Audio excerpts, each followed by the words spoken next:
Thank you. It is wonderful to be here today in the beautiful city of Miami.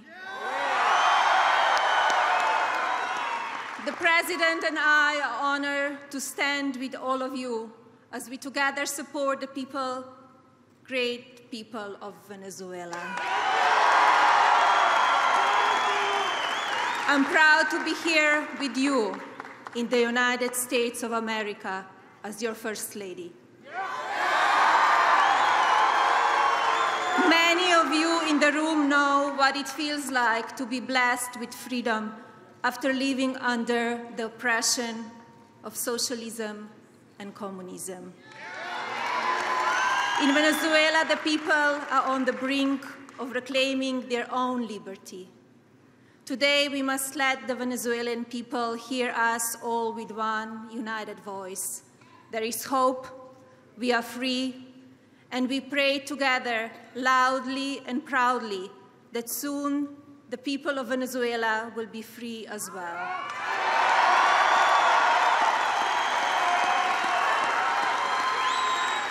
My husband is here today because he cares deeply about the current suffering in Venezuela.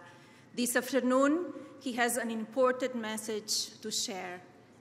Ladies and gentlemen, it is now my pleasure to introduce my husband, and the President of the United States, Donald J. Trump.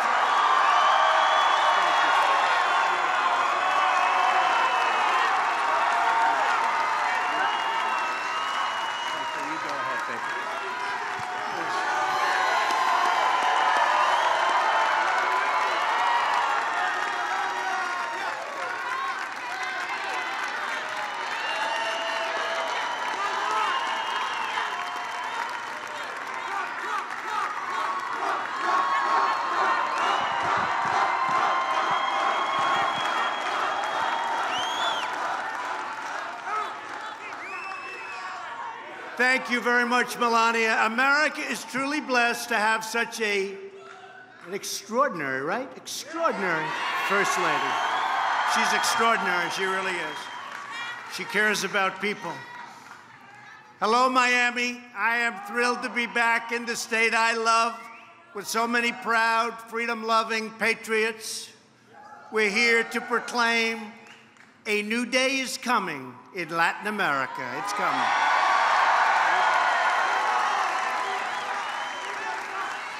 In Venezuela and across the Western Hemisphere, socialism is dying, and liberty, prosperity, and democracy are being reborn.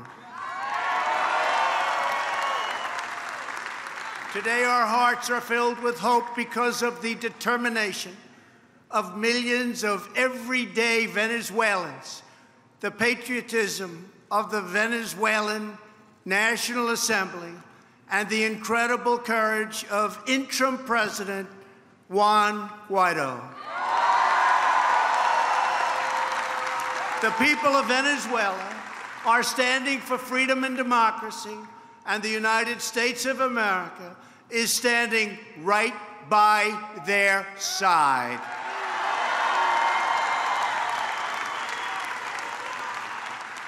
Let me begin by thanking the great leaders here today who have been such incredible champions for the cause of liberty. And these people love you, and they love Venezuela, and they love Cuba, and they love all of the places that we're fighting. Newly elected and already doing an incredible job, Governor Ron DeSantis.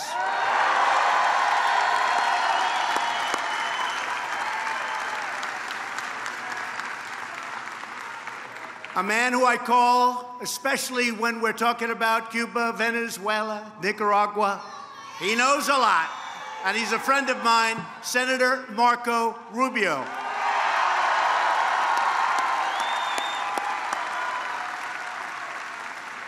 A great governor. He gave Ron a little bit of a head start. He did a fantastic job in Florida. Former governor and now Senator Rick Scott.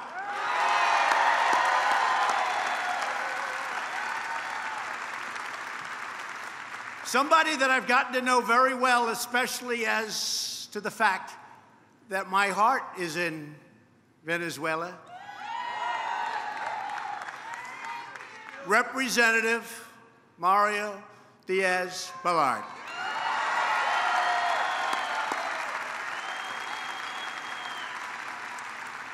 Ambassador Carlos Trujillo. Lieutenant Governor Jeanette Nunes. Your new and great Attorney General, Ashley Moody. And to so many other dedicated public officials that are in this room right now, we thank you very much for being with us. Thank you. Thank you also to Secretary of Commerce Wilbur Ross, who's with us, and Ambassador Lighthizer. Ambassador Lighthizer, I have to say, just got back from a place called China. And boy, oh boy, we're making a lot of progress. Nobody expected this was going to be happening.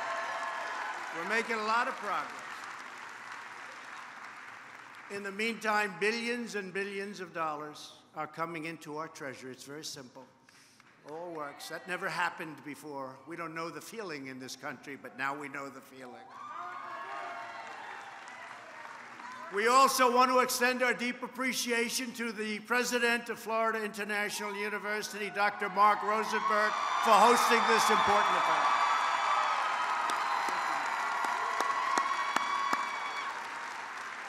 Finally, I want to thank each and every person in this wonderful audience who has made your own stand for human dignity, and that's probably just about all of you. And I want to especially thank the Venezuelan exile community that has done so much to support President Guaido, to organize aid for their compatriots, and to do just a lot back home. Thank you very much for being here. Thank you. We're with you. We are profoundly grateful to every dissident, every exile, every political prisoner, and everyone who bears witness to the horrors of socialism and communism, and who has bravely spoken out against them. Thank you very much. The fact is, you've seen the crimes, and you've seen the corruption. You have seen the hunger and the suffering. You have heard the anguished pleas for help. You have protested and protested with respect, but loudly. And you have prayed for the day we can now see, which is just ahead, the day when all of the people of this region will at last be free.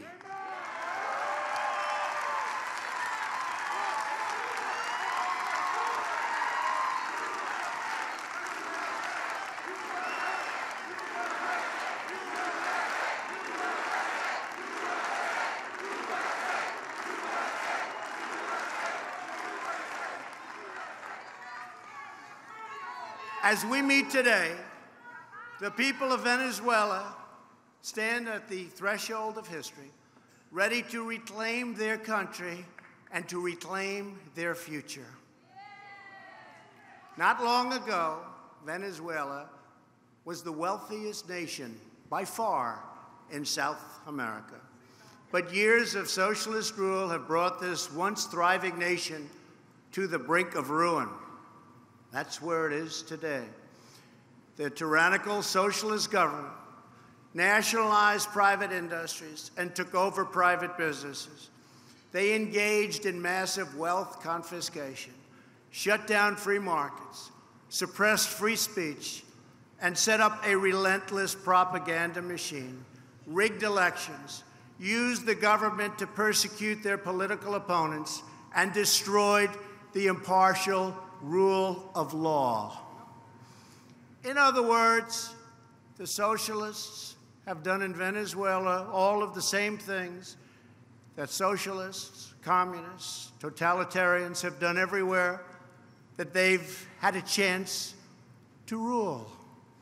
The results have been catastrophic. Almost 90% of Venezuelans now live in poverty. In 2018, hyperinflation in Venezuela exceeded 1,000,000%. Crippling shortages of food and medicine plague the country. Socialism has so completely ravaged this great country that even the world's largest reserves of oil are no longer enough to keep the lights on. This will never happen to us.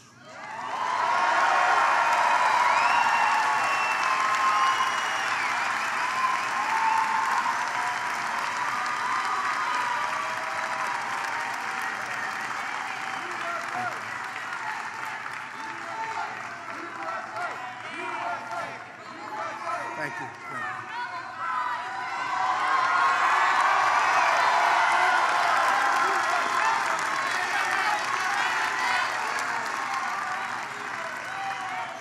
Already, more than 3 million Venezuelans have fled Maduro's brutal opposition, and brutal it is.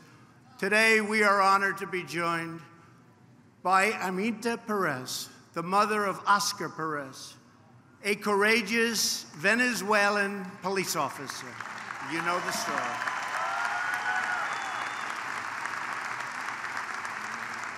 In June of 2017, Oscar piloted a helicopter over the city of Baruta with the banner 350 Liberty, a reference to Article 350 of the Venezuelan Constitution, which states, "The people of Venezuela shall disown any regime, legislation, or authority that violates democratic values or encroaches upon human rights." Oscar said he wanted to give the people hope. He loved the people. He fought for the people, and they loved Oscar. But Oscar was gunned down and killed by Venezuelans, so you know this very well. You all know the story. By the Venezuelan security forces, viciously.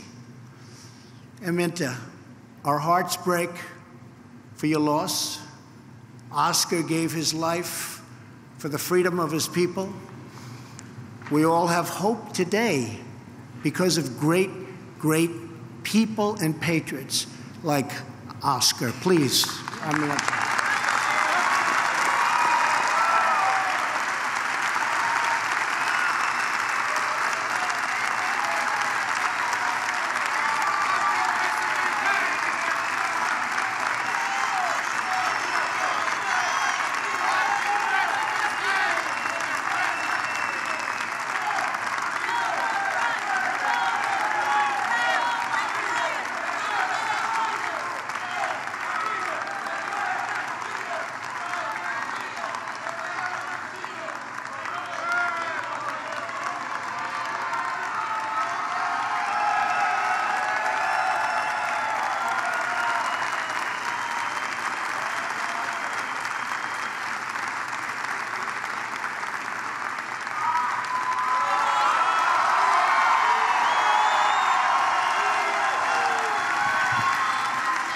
I said, how about saying something in Spanish?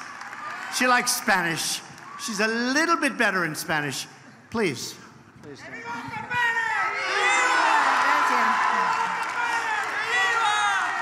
Gracias, señor presidente. Me disculpan si se me salen las lágrimas. Lo que pasa es que hoy uno de mis hijos, otro de mis hijos, que también fue asesinado, está de cumpleaños hoy. Y entonces, bueno, pero estoy acá más que todo estoy con el presidente solicitando ayuda humanitaria. Estoy solicitando también justicia por mi hijo y por su grupo que fueron asesinados vilmente, por los hijos.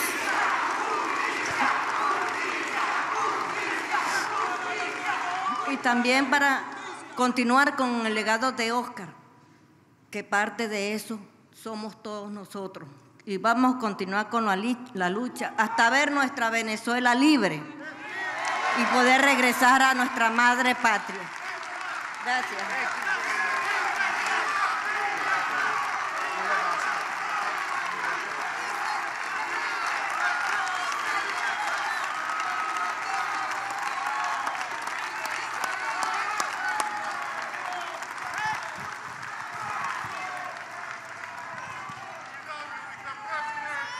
I don't know what she said, but I think I know what she said. And she is an incredible woman. And Oscar was an incredible man who will not have died in vain.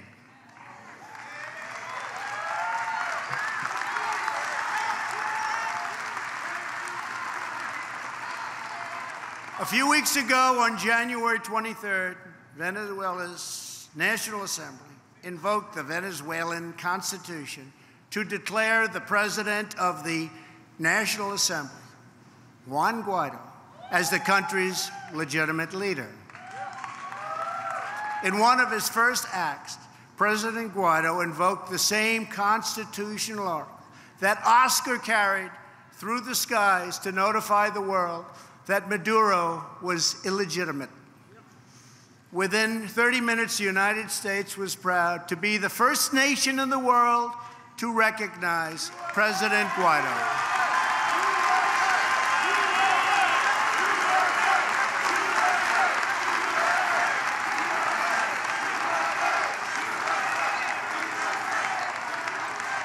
And by the way, John Bolton is here.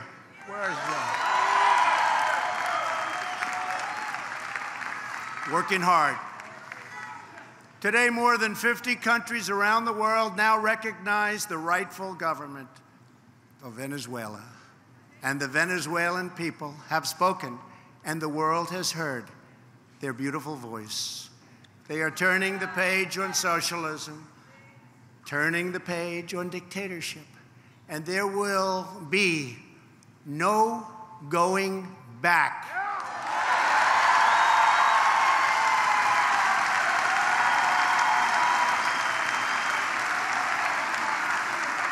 Peace-loving nations are ready to help Venezuela reclaim its democracy, its dignity, and its destiny. All the nations in our hemisphere have a shared interest in preventing the spread of socialist tyranny. Socialism, by its very nature, does not respect borders. It does not respect boundaries or the sovereign rights of its citizens or its neighbors. It's always seeking to expand, to encroach, and to subjugate others to its will. The twilight hour of socialism has arrived in our hemisphere, and frankly, in many, many places around the world. The days of socialism and communism are numbered not only in Venezuela, but in Nicaragua and in Cuba as well.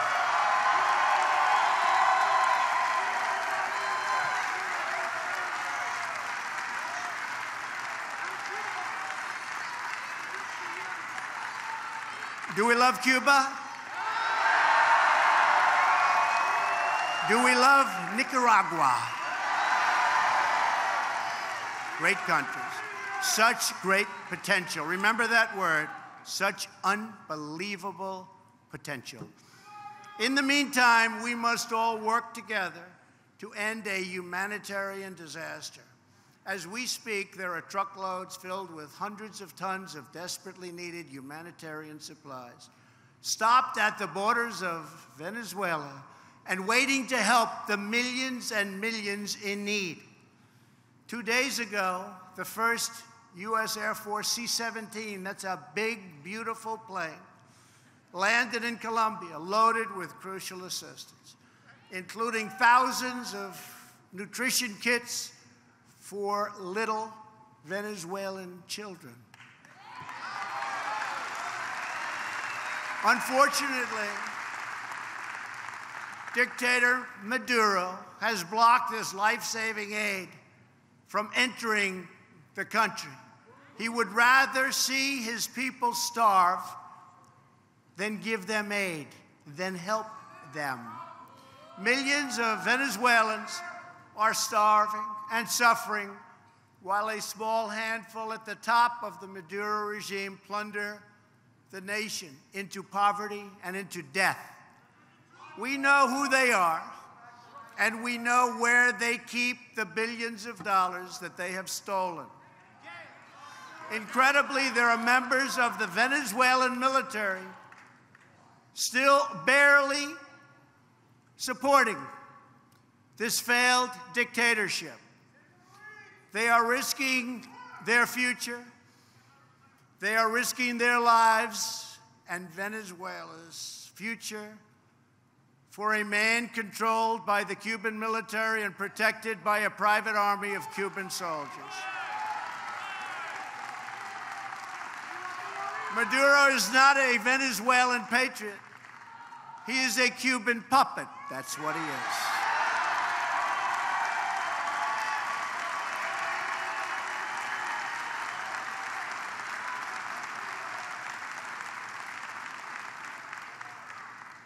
And remember that hundreds of millions of dollars used to be paid to Cuba, but no longer, because they no longer have that kind of wealth to be able to do it.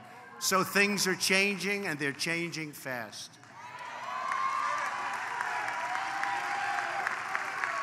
And today I have a message for every official who is helping to keep Maduro in place. The eyes of the entire world are upon you today, every day, and every day in the future. You cannot hide from the choice that now confronts you.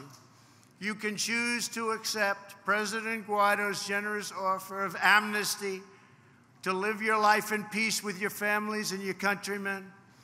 President Guaido does not seek retribution against you, and neither do we. But you must not follow Maduro's orders to block humanitarian aid, and you must not threaten any form of violence against peaceful protesters, opposition leaders, members of the National Assembly, or President Guaido and his family. We seek a peaceful transition of power, but all options are open.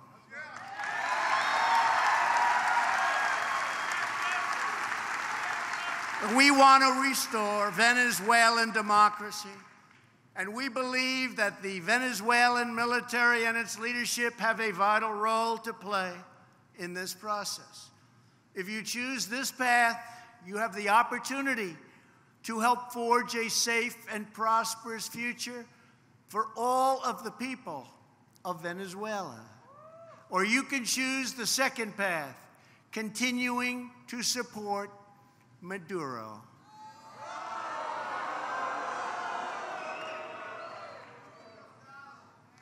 If you choose this path, you will find no safe harbor, no easy exit, and no way out. You will lose everything.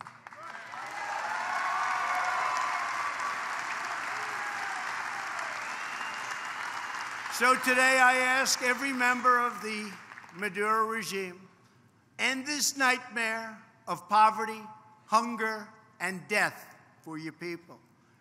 Let your people go. Set your country free.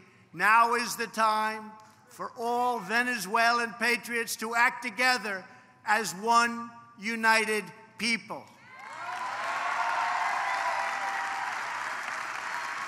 Nothing could be better for the future of Venezuela, and nothing could be better for the future of another captive nation, Cuba, than the rebirth of freedom and democracy in Venezuela.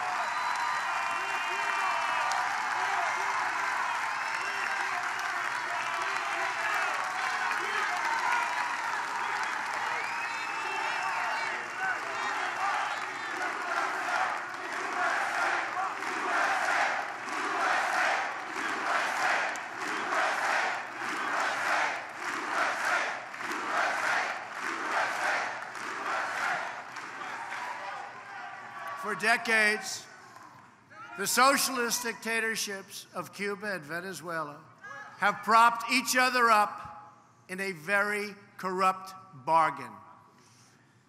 Venezuela gave Cuba oil. In return, Cuba gave Venezuela a police state run directly from Havana.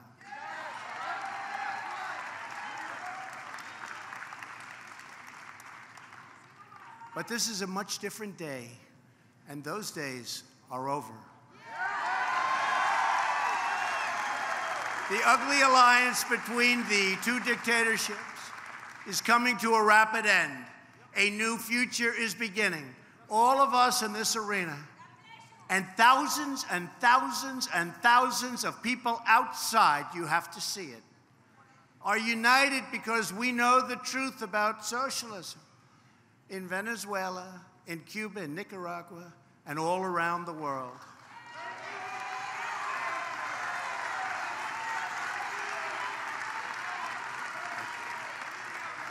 Socialism promises prosperity, but it delivers poverty. Socialism promises unity, but it delivers hatred and it delivers division. Socialism promises a better future, but it always returns to the darkest chapters of the past. That never fails. It always happens. Socialism is a sad and discredited ideology rooted in the total ignorance of history and human nature, which is why socialism eventually must always give rise to tyranny, which it does.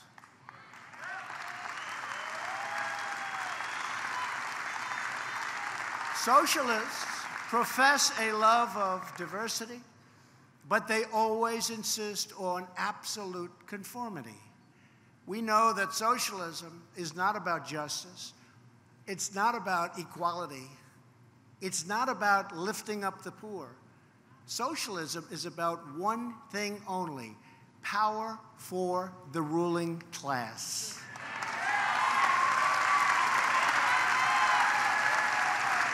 And the more power they get, the more they crave.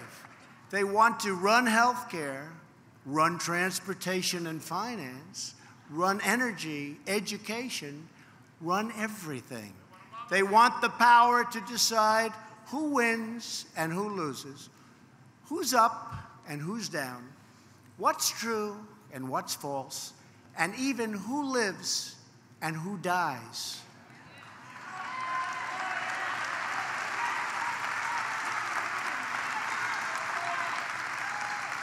In short, all of us here today know that there is nothing less democratic than socialism. Everywhere and anywhere it appears, socialism advances under the banner of progress, but in the end it delivers only corruption, exploitation, and decay. With us today is David Smolansky.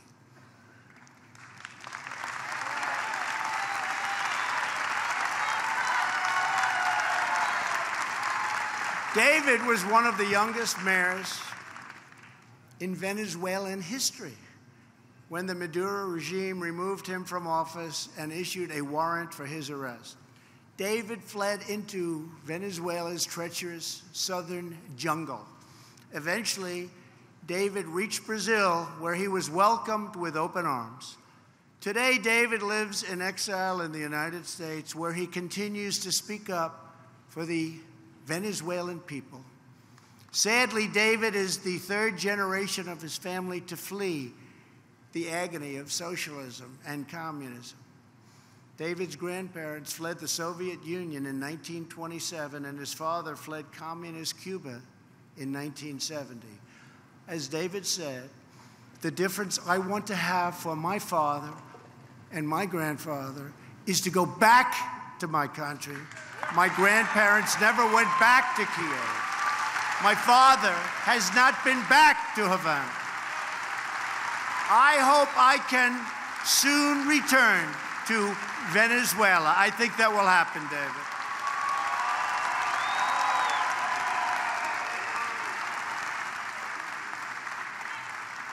Thank you very much, David.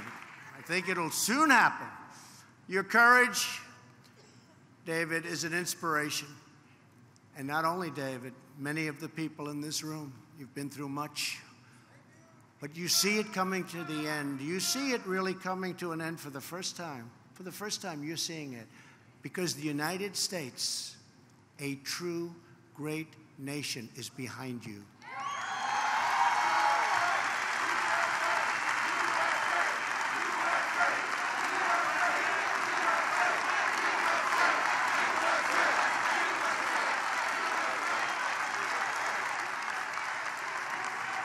And so as the United States stands up for democracy in Venezuela, we reaffirm the solidarity with the long-suffering people of Cuba and Nicaragua and people everywhere living under socialist and communist regimes. And to those who would try to impose socialism on the United States, we again deliver a very simple message. America will never be a socialist country.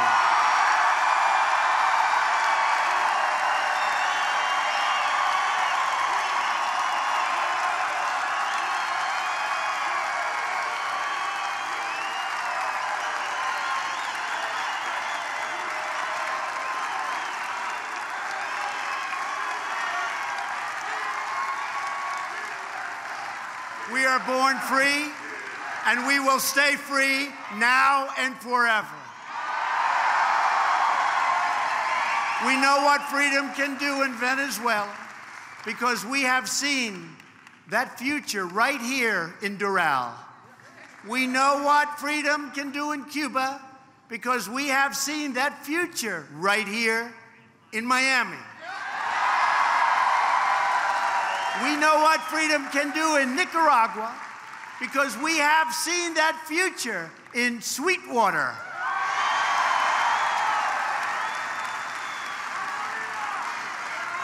And one day soon, with God's help, we are going to see what the people will do in Caracas and Managua and Havana.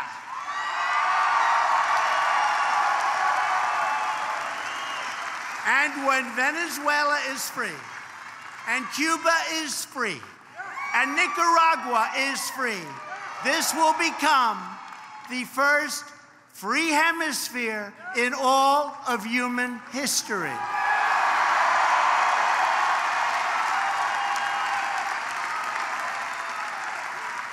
It was my great honor to be with you today, and the First Lady's great honor to be with you today.